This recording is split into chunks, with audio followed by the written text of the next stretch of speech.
Hello everyone, welcome back. आज की इस वीडियो में हम डिस्कस करेंगे कि HTML में हम टेबल को कैसे बना सकते हैं और HTML में टेबल का क्या काम होता है। तो चलिए वीडियो को स्टार्ट करते हैं।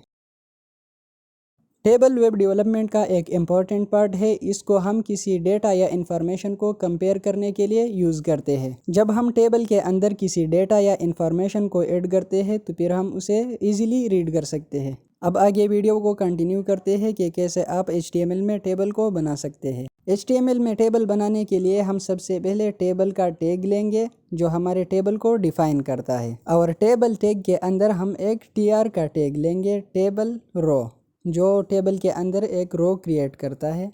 फिर इस टेबल रो के अंदर हम एक TH का टैग लेंगे जो टेबल हेडिंग को डिफाइन करता है। टेबल के अंदर हमारा जो भी डेटा या इंफॉर्मेशन होता है उसको टाइटल या टॉपिक हम TH टैग की मदद से दे सकते हैं।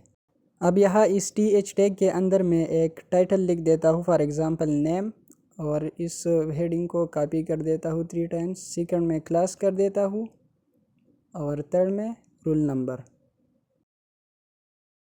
मैंने बताया था कि टेबल के अंदर हमारा जो भी डेटा या इंफॉर्मेशन होता है उसका टाइटल या टॉपिक हम TH टैग के अंदर लिखते हैं। यहाँ पर एक रो के अंदर मैंने 3 हेडिंग्स ली है, फर्स्ट नेम का, सेकंड क्लास का और थर्ड रोल नंबर का। अब इसको मैं ब्राउज़र पर रन कर देता हूँ तो ये सब एक रो में डिस्प्ले होंगे, क्योंकि हमने यहाँ पर एक रो के अंदर 3 हेडिंग्स ली है। अब यहाँ ब्राउज़र पर देख सकते हैं आप कि हमारे टेबल के जितने भी हेडिंग्स हैं वो एक ही लाइन में डिस्प्ले हो गए हैं, लेकिन टेबल का जो शेप है वो डिस्प्ले नहीं हो रहा। टेबल का शेप डिस्प्ले करने के लिए हम टेबल टैग के अंदर एक एट्रीब्यूट का इस्तेमाल करेंगे, बॉर्डर एट्रीब्यूट का। तो यहाँ पर मैं लिख देता हूँ बॉर्डर, और बॉर्डर में कर देता हूँ इसका 1 पिक्सल या 1% भी कह सकते हैं आप। तो देख सकते हैं आप कि यहाँ पर हमारे टेबल का जो शेप है वो भी डिस्प्ले हो गया है। तो टेबल टैग के अंदर हम बॉर्डर एट्रीब्यूट का इस्तेमाल करेंगे और इसके अंदर हम वैल्यू डालेंगे 1। इससे हमारे टेबल का शेप डिस्प्ले होगा, इसका बॉर्डर 1 पिक्सल होगा। फिर अब यहाँ टेबल पर हमने अपने इंफॉर्मेशंस का सिर्फ टाइटल डिस्प्ले किया है। इसके बाद हम अपने डेटा को ऐड करेंगे। डेटा या इंफॉर्मेशंस को भी ऐड करने का यही सेम तरीका है। यहाँ पर जो फर्स्ट वाला रो क्लोज हो गया है उसके बाद हम एक न्यू रो को ऐड करेंगे और उसके अंदर हम TD का टैग लगाएंगे, यानी टेबल डेटा। इसके अंदर हमारा जो भी इंफॉर्मेशन या डेटा होता है उसको हम TD टैग के अंदर सेव करते हैं। याद रहे कि जितने आपने TH के टैग्स लिए हैं उतने ही आप TD के टैग्स को ऐड करेंगे।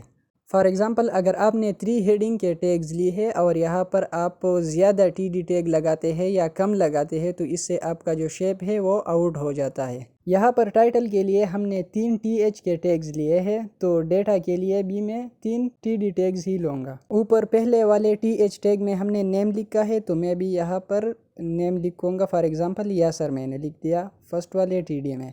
इसके बाद ऊपर देखे आप कि हमने सेकंड वाले TH टैग के अंदर क्लास लिया है, तो फॉर एग्ज़ाम्पल मैं यहाँ पे लिखूँगा 5th। और थर्ड का जो TH टैग है उसमें हमने रोल नंबर लिखा है तो यहाँ पर भी मैं 16 लिख देता हूँ। तो देख सकते हैं आप टेबल में डिस्प्ले हो गया है। अब यहाँ पर जो नेम, क्लास और रोल नंबर का इंफॉर्मेशन है वो मैंने एक नए रो में ऐड किया है TD टैग के अंदर। तो अब मैं इस नए रो को और डेटा के साथ इसको कॉपी करूँगा और इसके नीचे पेस्ट करूँगा, ताकि आपको समझ आ जाए कि टेबल में हम कितने रोज़ ऐड कर सकते हैं और डेटा को कैसे ऐड कर सकते हैं।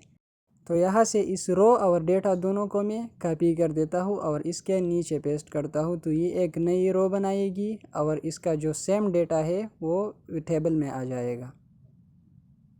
तो देख सकते हैं आप टेबल में कि हमारे पास एक दूसरी रो बन गई टेबल की और इसका जो एग्जैक्ट डेटा है वो नीचे आ गया। तो इसी तरह आप कर सकते हैं। मैंने तो यहाँ पर एग्जैक्ट इन्फॉर्मेशंस को कॉपी पेस्ट किया है। नीचे जो नेम है यासर 5th और 16, आप चाहे तो यहाँ कुछ और भी लिख सकते हैं, टाइटल में भी कुछ और दे सकते हैं। तो ये एक सिंपल तरीका था आपको समझाने का कि कैसे आप HTML में टेबल बना सकते हैं और उसमें इंफॉर्मेशंस को कैसे ऐड कर सकते हैं। आज के लिए बस इतना ही था कि कैसे आप HTML में एक टेबल बनाएंगे और उसके अंदर डेटा को ऐड करेंगे। आई होप आपको समझ आया होगा कि कैसे हम टेबल को बना सकते हैं और उसके अंदर डेटा को ऐड करते हैं। तो मिलते हैं नेक्स्ट वीडियो में।